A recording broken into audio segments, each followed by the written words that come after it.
रफ्तार ट्रक ने मासूम को रौंदा, आक्रोशित लोगों ने किया सड़क जाम। भागलपुर का 0 माइल इलाका सबसे बड़ा एक्सीडेंट प्रोन जोन बन गया है। इस इलाके से आए दिन सड़क दुर्घटना से संबंधित खबरें आ रही हैं, लेकिन तमाम प्रयासों के बावजूद भी पुलिस इन घटनाओं पर नियंत्रण नहीं लगा पा रही है। ताजा मामला सबौर थाना क्षेत्र के बंसी टीकर का है, जहां रविवार को सुबह तेज रफ्तार ट्रक की चपेट में आने से एक 5 वर्षीय बच्चे की मौत हो गई। बच्चे की पहचान बंसी टीकर गांव के ही निवासी सुनील पासवान के पुत्र नवनीत के रूप में हुई है। मिली सूचना के अनुसार घटना के वक्त बच्चा रोड क्रॉस कर रहा था। इसी बीच तेज रफ्तार ट्रक ने उसे धक्का मार दिया, जिससे उसकी मौके पर ही मौत हो गई। घटना से आक्रोशित लोगों ने सड़क को ट्रैक्टर से घेरकर मुआवजे की मांग को लेकर सड़क को जाम कर दिया है, जिसके बाद मौके पर सबौर और लोदीपुर थाने की पुलिस पहुंची और लोगों को समझा बुझाकर जाम खुलवाने के प्रयास में जुट गई है। क्या हुआ था? अरे एक बच्चा यहाँ पे डेथ कर गए हैं, जो बच्चा को 10 चक्के गाड़ी से ठोकर लगे हुए हैं, बच्चा एक्सपायर कर गए हैं। क्या नाम है बच्चे का? पिताजी का नाम क्या है? सुनील पासवान है उनके पिता के नाम। कहाँ के रहने वाले हैं वो? अच्छा, आप लोग नेहा सिंह राठौर के यूपी में काबा के जवाब में शहनवाज ने कहा कि पूर्ण बहुमत से आएगी भाजपा की सरकार। बिहार के उद्योग मंत्री और भाजपा के कदावर नेता सैयद शहनवाज हुसैन ने यूपी सरकार के कार्यों की प्रशंसा करते हुए वहां दोबारा भारी बहुमत से पार्टी की जीत का दावा किया है। जब पत्रकारों ने उनसे भोजपुरी गायिका नेहा सिंह राठौर के यूपी इलेक्शन पर रिलीज हुए यूपी में काबा गाने का हवाला देते हुए सवाल किया, तो उन्होंने कहा कि वहां की सरकार द्वारा जिला स्तर पर उद्योगों की स्थापना की गई है।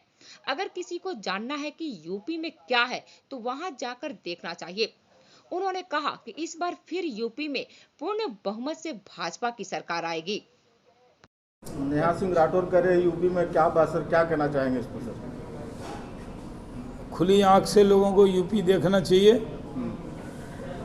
यूपी जितना तेजी से तरक्की किया है, 1 डिस्ट्रिक्ट 1 प्रोडक्ट, हर जिले में एक उद्योग लगा है यूपी में। यूपी के तरक्की के रास्ते पर है।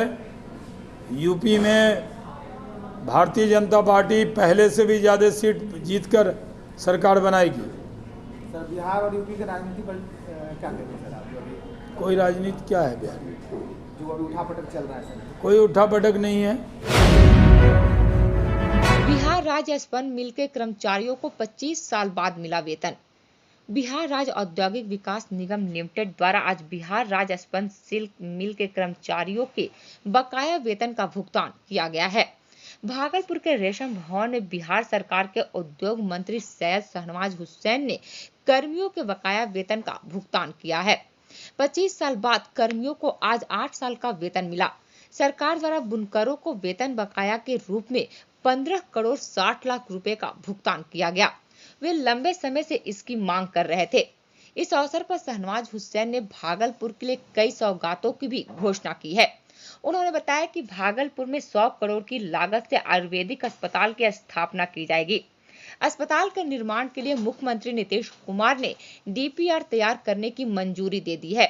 इस कार्यक्रम में भागलपुर के विधायक अजीत शर्मा, जिला परिषद अध्यक्ष टुनटुन शाह, उपाध्यक्ष पप्पू जी, भाजपा नेत्री प्रीति शेखर, श्वेता सिंह, रोहित पांडे, नभय चौधरी सहित उद्योग विभाग के कई वरीय अधिकारी भी मौजूद थे।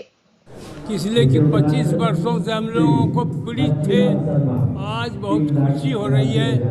रकम मिल के, यदि ये रकम पहले मिलता तो मेरी इलाज हो जाती, जो इलाज नहीं करा पाए ड्यू टू मनी।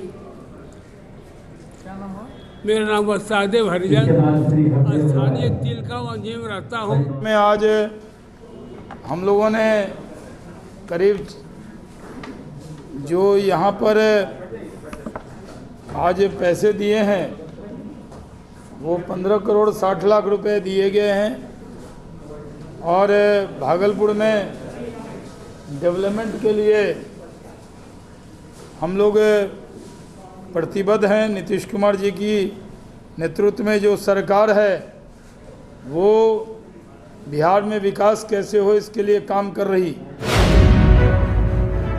मिट्टी में छुपाकर रखी गई थी अर्धनिर्मित देशी शराब, पुलिस ने किया बरामद। मधुसूदनपुर ओपी क्षेत्र के गनौरा बादरपुर में पासी टोला के पीछे स्थित एक बगीचे से डिस्ट्रिक्ट एंटी लीकर सेल की टीम ने गुप्त सूचना के आधार पर प्रभारी प्रमोद शाह के नेतृत्व में छापेमारी कर भारी मात्रा में अर्धनिर्मित देशी शराब बरामद किया है। टीम द्वारा शराब को वहीं नष्ट कर दिया गया। शराब को तस्करों द्वारा मिट्टी के अंदर चालाकी से छुपा कर रखा गया था। सबौर प्रखंड के सीओ का वेतन रोका, नाजिर हुआ सस्पेंड। जिलाधिकारी सुब्रत कुमार सेन और सबौर नौगछिया के प्रखंड कार्यालय और अंचल दफ्तर का निरीक्षण किया। सबौर अंचल के कैश बुक के नाजिर कुमार सुदर्शन के घर में पाए जाने और उसके अपडेट नहीं होने पर जिलाधिकारी ने उसे तत्काल प्रभाव से निलंबित कर दिया। वहीं उन्होंने सीओ अजीत झा को 1 सप्ताह के भीतर आरोप पत्र दाखिल करने का आदेश दिया है। इसके अतिरिक्त अनियमितता को आधार बनाते हुए जिलाधिकारी ने सबौर सीओ का जनवरी माह का वेतन रोकने का आदेश दिया है। उन्होंने नौगछिया अंचल के डाटा एंट्री ऑपरेटर का 1 दिन का मानदेय स्थगित करने के साथ ही सीओ और नाजिर को स्पष्टीकरण देने का निर्देश दिया है। का निरीक्षण किया गया किस?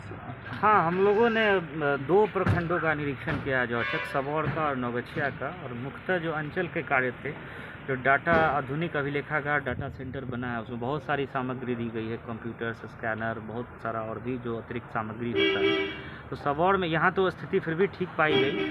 सबौर में जो सेंटर था उसमें स्थिति खराब थी, कैश बुक वगैरह का भी संधारण प्रॉपर नहीं किया था। तो सबौर के अंचल के जो सहायक हैं, नाजिर हैं, उनको हम लोगों ने सस्पेंड कर दिया है और सीओ जो सबौर हैं इस व्यवस्था के लिए उनसे भी स्पष्टीकरण पूछा है और उनका जनवरी माह का, जब तक ये सारी व्यवस्थाएं सुधार नहीं करते हैं, उनका वेतन हम लोगों ने स्थगित किया है।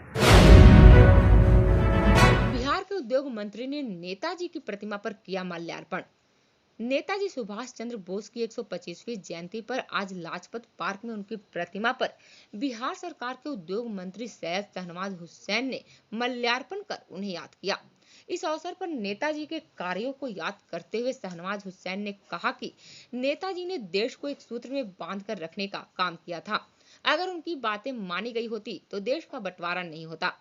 उन्होंने कहा कि प्रधानमंत्री नरेंद्र मोदी ने नेताजी की प्रतिमा को जॉर्ज पंचम की प्रतिमा के स्थान पर स्थापित करवाकर एक ऐतिहासिक कदम उठाया है।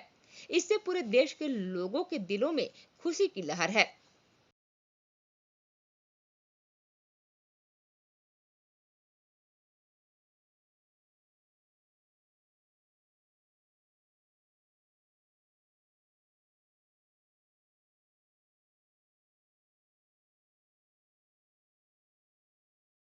देश के लिए ऐतिहासिक है।